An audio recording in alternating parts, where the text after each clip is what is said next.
पहले मरे कि दानी नर के जा ऐसन दान कराए मनवा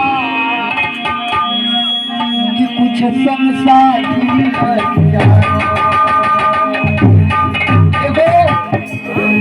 दानी आइल और नदी के किनारे बैठ गई और नदी में मसाला डाल दहलस। मसाला डाल दहलस।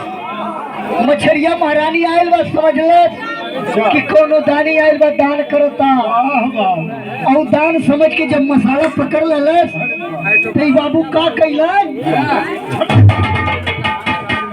ओके बहरे कई दहलन। अब दान खाए के पहले जय श्री राम। अब जे दनवा कैले बा तो नरक में जात बा। तो हमारे अर्जी में पंचो माई दादा लोग कहीं भुला के आप लोग ऐसा दान मत करिए। काहे से ये संसार में एक से एक दानी अलन और अपन नाम कह के गई बाटन जेकर नाम आज भी है जबान से लिया जा। इधर की तरफ से 10 रुपए दान पार्की अफसों की तरफ से कोट